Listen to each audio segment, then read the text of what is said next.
Our final presentation for our session today is from Ms. Lowe. Arielle Lowe is a Chamorro poet from the island of Guam. She completed her Master of Arts in English Literature at the University of Guam in 2019, and she's pursuing her doctorate in English Asia Pacific Cultural Studies at the University of Hawaii at Manoa. Her creative and research interests include Pacific Islander epistemologies, creation stories, indigenous rhetorics, embodied rhetoric, race and representation, multilingual literatures from Micronesia and the Pacific, and creative writing studies. Ms. Lowe's presentation is entitled Pakaka y Pachot-mu and Mestisa, Rhetoric Analysis of Guam's Chamaole Narratives. Please welcome Arielle Lowe. Today, everyone. It's such an honor to be here and to share space with the powerful women on this panel. I'm really grateful to be in community with everyone as well from over here on the island of Oahu, and I miss home so much. So without further ado, I will share today the outcomes of a research project I conducted as part of my Master of Arts in English program in 2019, entitled Pakaka Pachot-mu Chamorros, a Mestisa Rhetoric Analysis of Guam's Chamaole Narratives. And so before I share the content of my research project with everyone, the first question is, what is Chamaole? What does it mean to be Chamaole? And so here's a photo of myself when I was younger, along with this jingle. Maybe some folks know it. You're a cha-cha Chamaole, half Chamorro, half a Hali. So this is a song that I remember hearing a cousin of mine singing to me. And so what I grew up learning was that being Chamaole was this funny way of saying, oh, you're Chamorro, but you look white, or you're half Chamorro and half white. And so today, I feel fully confident in my identity as a Chamorro woman. I feel fully confident in navigating my racial identity as a Chamaole from Guam. This was not always the case. And so I will be sharing the story of my identity journey as well as the participants in my study. So from my own genealogy, for many reasons, Chamaoles are the outcome of love between Chamorros and white Americans. So as an example, my great-grandmother here, Juana, she married my grandpa, Robert Manahan, and had my mom, or my grandma, and all their kids. Same on my father's side. This is a photo of my grandma, Aurora, with her husband, Gordon Lowe, and a picture of my dad on the right-hand side. So both of my parents are also Chamaole. So the root of, or the core of this project is on identity and sense of belonging. And so primary research questions I had came from a place of feeling very Chamorro, but not learning until maybe middle school or high school, like to some people, I look white. And with that came a lot of identities. And so my research questions, what are these identities that Chamaoles inhabit simultaneously? What identity encounters with ambiguity do Chamaoles face? And what strategies could help Chamaoles reconstruct their identities in positive ways that create and nurture a sense of belonging to community? The first method of my research project was primary text analysis. In my studies at the University of Guam, I first came across a story on Chamaole identity in the journal Storyboard 13, a journal of Pacific imagery. And then I later found a couple other poems from other authors from the Local Voices anthology, a FestPac publication, and an independent, or from Tinfish Press, a whole poetry book titled A Bell Made of Stones. I'll talk more about those texts in a minute. My second method was to conduct autoethnographic interviews. So as an autobiography, or part autobiography, not only did I want to tell my own story and discover my own identity, but I wanted to situate my story within a community of others from Guam who shared similar experiences and potentially discover the value of placing these stories side by side. And so the second method is informed by these scholars, Linda Tuiwai Smith, autoethnographers Ellis and Bachner, Maxwell's Qualitative Research Design, and When Half is Whole by Stephen Murphy Shigematsu, which is an example or a model of autoethnography that I use in my project. And so combining traditional literary analysis with qualitative interviews became part of my application of Mestisa methodology, which is using scholar Gloria Anzaldua's notion of Mestisa or mixedness or multiple identities and applying it to the way that we conduct research. So this means I could include code switching and language, both English and Chamorro language in my research, perform life writing as a valid form of scholarship. There are many times I questioned, is this scholarly? Is this scholarly to write about myself and my life and my family, or do I need to do something more academic? And I concluded that it's definitely worthwhile to encourage people in our community to share their stories, and I can talk more about that. And this integration of art and scholarship. So not only is this a qualitative study, but it's also praising the literary works of poets in our community and seeing how these two fields can inform one another. And so going back to primary text analysis, these are the works that I looked at. So the poem Half Caste by Jessica Perez-Jackson, the poem Chamaole by Corey Santos, and 3 poems out of Lehua Taitano's poetry book titled Sisters, Maps, and Hyphenation, which are short poems. So the text is pretty balanced between the 3 writers. And so Jessica Perez-Jackson was the first poem I found, and here's an excerpt. Half caste, and I'm not even half, a quarter, but in high school, I was called 75 cents. A term of endearment, maybe, not meant to be offensive, you howly. An excerpt from Corey Santos's poem, Chamaole. White boy, leche Pakaka Pachot-mu. As my fist connected with his chin, I could have sworn we had the same skin tone. My dad's Chamorro. Yeah, but you're still white. What the heck did that mean? I was 9. And an excerpt from Lehua Taitano's A Bell Made of Stones. Not white enough, not brown enough. You know what Uncle Jesse calls us? It's kind of funny. It's Chamaoles. Half Chamorros, half howlies.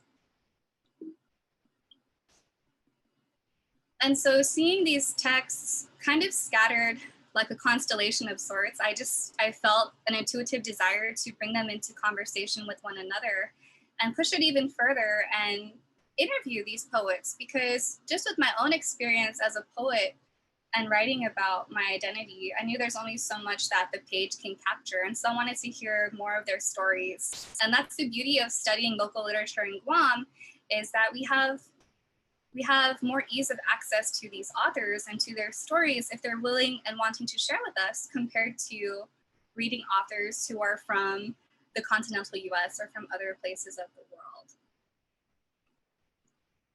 And so what I did with my qualitative interviews was, first I pulled ideas from the poems and categories of identity, structured these interviews, coded using matrices, and found trends that were shared within all 3 participants and my own experiences. So answering my research questions, what identities do Chamaoles inhabit simultaneously? So along with inhabiting both a Haole and Chamorro identity, the Chamaoles in my study all self-identified primarily as Chamorro. So here we have Jessica, Corey, and Lehua across. Jessica saying she identifies more with being Chamorro. Corey saying he's Chamaole by blood, but his culture is what makes him 100% Chamorro. And Lehua also mentioning that white becomes a subtext for her identity. What I discovered from this is that And what I'll show more later is that a racial identity is very different from a cultural identity, from sense of community. And so for myself and for these 3 other people from Guam, we grew up in a household with a dominant Chamorro culture. And so that instilled us with the values and the sense of community. And that's what has the biggest impact on identity. So I can talk more about that later.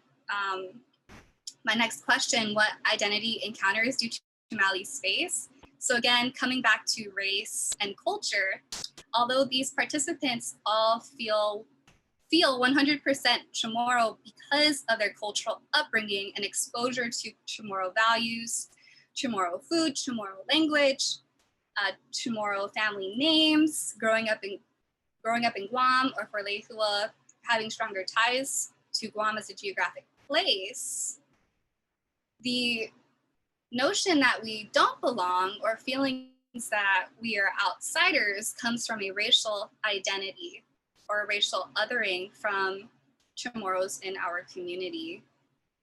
And so again, what's shared here, Jessica sharing being called Hallie by her basketball team and by her coach, and that her nickname was 75 cents, meaning that she's less Chamorro or she doesn't belong. Same with Corey and Lehua.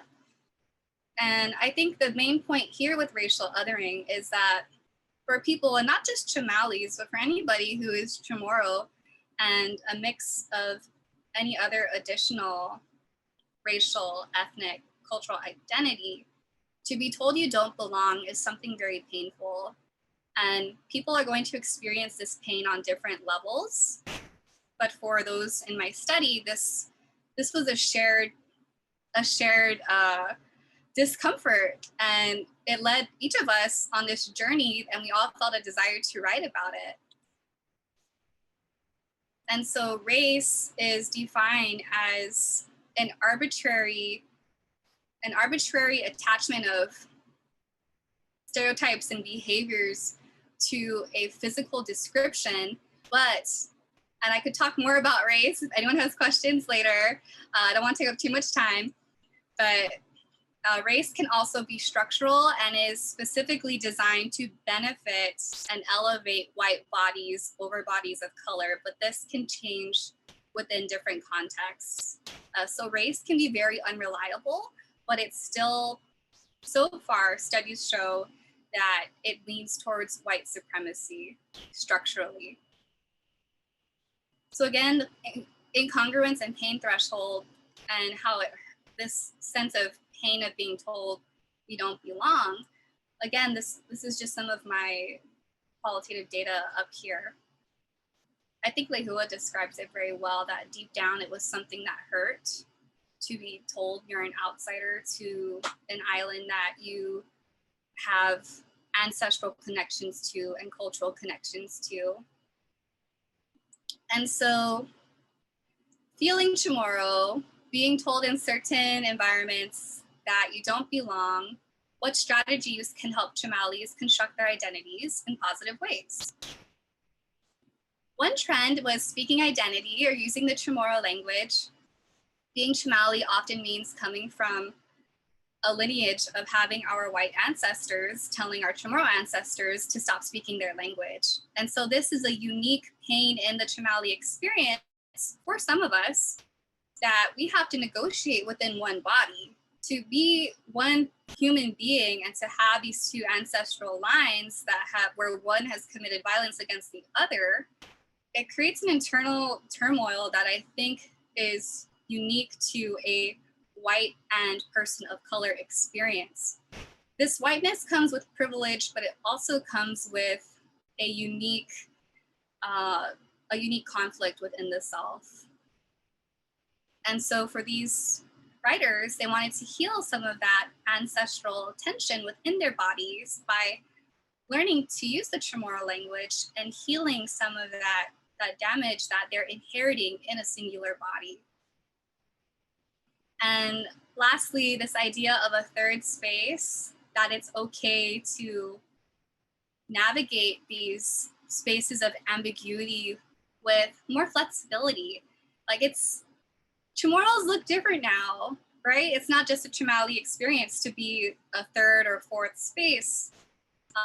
Chamorros look different. Chamorros come from multiple backgrounds. And so to really create and enable a prolonged sense of community from Guam and in the Marianas, part of deconstructing race and deconstructing racial tensions is to practice speaking into existence that we are all Chamorro.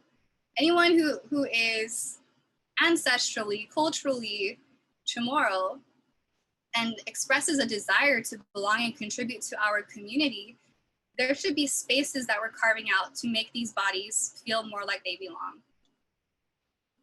And so notions of third space and belonging in my project is influenced by the scholar Gloria Anzaldúa. So being multiracial, multicultural, she argues it comes with a unique perspective that in some ways we can navigate more than one culture, more than one experience, and have all of that information teach us new things about the world that we can then teach others. And so again, like my participants each expressed inhabiting a third space.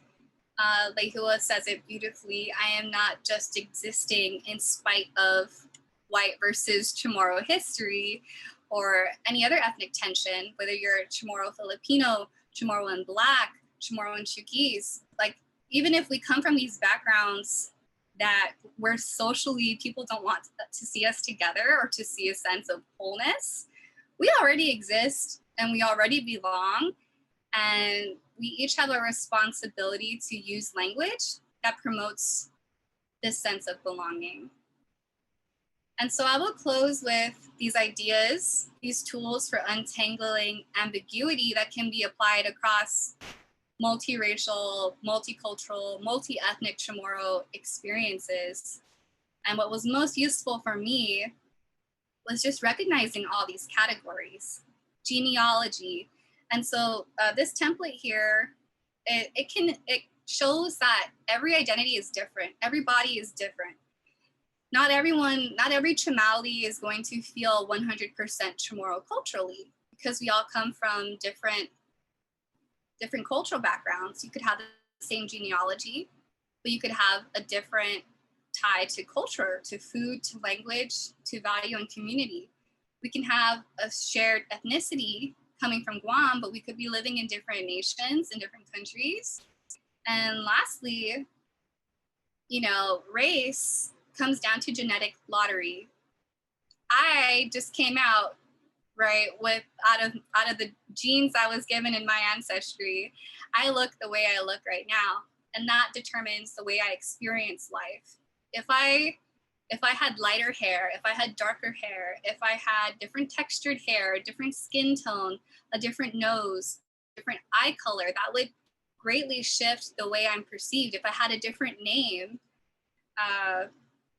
And so to wrap it up, being Chamaole also comes with a unique responsibility, because while we do inhabit Chamorro identity and while we do belong into a Chamorro community, there is also, we also carry our whiteness with us. For those of us in genetic lottery who have lighter skin, who have certain features that institutionally gives us more mobility, having a white American military grandfather on both sides resulted in some economic mobility for my grandmothers whose families were from lower economic status.